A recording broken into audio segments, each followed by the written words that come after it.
లోక్ అదాలత్లు ఇస్తున్న తీర్పులు సామాన్యులకు ఎంతో ఊరటను ఇస్తున్నాయని, ఉచితంగా సత్వరం పరిష్కారం చూపుతూ మేలు చేస్తున్నాయని ఆదిలాబాద్ జిల్లా ప్రధాన న్యాయమూర్తి Prabhakar Rao, SP Ghouse Alam, bar association అధ్యక్షుడు నగేష్ పేర్కొన్నారు. ఆదిలాబాద్ జిల్లా కేంద్రంలోని జిల్లా కోర్టు ప్రాంగణంలో జాతీయ లోక్ అదాలత్ నిర్వహించారు. జిల్లా ప్రధాన న్యాయమూర్తి పర్యవేక్షణలో సాగిన ఈ లోక్ అదాలత్లో ఉమ్మడి జిల్లా నుంచి అర్జీదారులు హాజరయ్యారు. జిల్లా వ్యాప్తంగా 21 పోలీస్ స్టేషన్ పరిధుల్లోని 2000 పైచిలుకు కేసులు పరిష్కరించే విధంగా చర్యలు తీసుకున్నారు. ఈ సందర్భంగా జిల్లా ప్రధాన న్యాయమూర్తి ప్రభాకర్ రావు, జిల్లా ఎస్పీ గౌసాలం, బార్ అసోసియేషన్ అధ్యక్షుడు నగేష్ మాట్లాడుతూ క్షణికావేశాలతో నేరాలకు పాల్పడి కేసుల పాలైన వారు రాజీ మార్గం ద్వారా కేసులు పరిష్కరించుకోవడానికి చక్కటి మార్గం లోక్ అదాలత్లతో ఉన్నత న్యాయస్థానం కల్పిస్తుంది అన్నారు. లోక్ అదాలత్లతో ఎలాంటి ఖర్చు లేకుండా, ఒత్తిడి లేకుండా సహృదయంతో కేసు రాజీ కుదుర్చుకునే అవకాశం ఉందని వివరించారు. సంవత్సరాల తరబడి విలువైన సమయంతో పాటు డబ్బును వృధా చేసుకుంటున్న కక్షిదారులకు లోక్ అదాలత్ తీర్పులు స్వాతంత్రం చేకూరుస్తున్నాయన్నారు.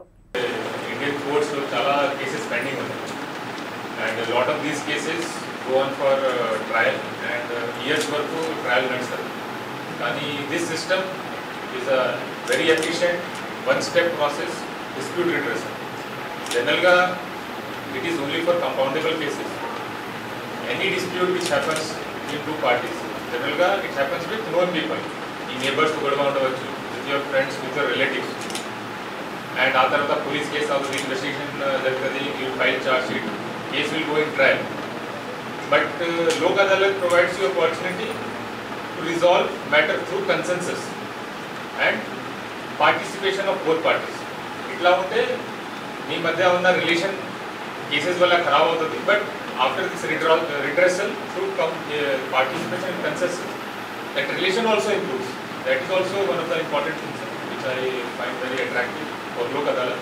So chala manchi opportunity idi, and police taraf nunchi kuda we facilitate this process, and ఇప్పుడు వరకు కూడా చాలా కేసెస్ డిస్పోజ్ అయింది సార్. మీ అందరికీ తెలుసు, ప్రతి 3 నెలలకి సుప్రీంకోర్టు వారి యొక్క ఆదేశానుసారము ప్రతి జిల్లాలో ఈ జాతీయ లోక్ అదాలత్ అనేది నిర్వహించడం జరుగుతుంది. ఈ సందర్భంగా గత 3 నెలల నుంచి కూడా మేము అనేక రకాలైనటువంటి కేసులు, సివిల్ కేసులు, క్రిమినల్ కేసులు, ఇన్సూరెన్స్ కేసులు, భార్యాభర్తల తగాదా కేసులు, అదేవిధంగా సైబర్ క్రైమ్ కేసులు, వీటన్నిటి మీద కూడా దృష్టి సారించి అందరితోటి సమావేశాలు నిర్వహించి మీ అందరి సహాయ సహకారంతో ఈరోజు ఈ యొక్క జాతీయ లోక్ అదాలత్ను ఘనంగా నిర్వహించుకొని మన ఆదిలాబాద్ జిల్లాలో ఎక్కువ సంఖ్యలో కేసులు పరిష్కార దిశగా ముందుకెళ్తున్నాము. ఈ సందర్భంగా సహకరిస్తున్నటువంటి మీ అందరికీ కూడా మా జిల్లా న్యాయ సేవ అధికార సంస్థ తరఫున హృదయపూర్వక ధన్యవాదాలు తెలియజేసుకుంటున్నాను. ఇదే విధమైనటువంటి కోఆపరేషన్ మీ నుంచి భవిష్యత్తులో కూడా ఉంటుందని చెప్పేసి ఆశిస్తున్నాను. అదేవిధంగా ఇందాక చెప్పిన నగేష్ గారు, ఈ prevention is better than cure, awareness programmes కూడా చేయడం చాలా ముఖ్యం. ఆ విధంగా మా డిఎల్ఎస్సి సెక్రటరీ గారు, తర్వాత బోధులు, తర్వాత ఉత్తూరులో కూడా న్యాయమూర్తులు ఈ యొక్క అవేర్నెస్ ప్రోగ్రామ్ అనేది క్రియేట్ చేయడం జరుగుతుంది.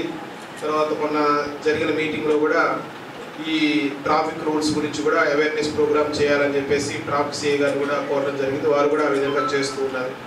కాబట్టి అవేర్నెస్ అనేది కూడా చాలా ముఖ్యం. అవేర్నెస్ ఉన్నప్పుడు ఒక తప్పు యొక్క పర్యవసానాలు తెలిసినప్పుడు అది చేయకుండా ఆగిపోతారు. కాబట్టి అది డిఎల్ఎస్ఏ బాధ్యత కావచ్చు. మరిన్ని క్యాంపులు కూడా మీ అందరి సహకారంతో నిర్వహిస్తామని చెప్పేసి ఈ సందర్భంగా తెలియజేస్తున్నాము.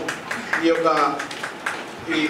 యొక్క లోక్ అదాలత్కి వచ్చి దీన్ని దిగ్విజయంగా చేస్తున్నందుకు, మీరు కోఆపరేట్ చేస్తున్నందుకు మరొకసారి మీ అందరికీ మా జిల్లా న్యాయ సేవ అధికార సంస్థ తరఫున కక్షిదారులకి, స్టేక్ హోల్డర్స్ అందరికీ కూడాను ధన్యవాదాలు తెలియజేస్తున్నాను.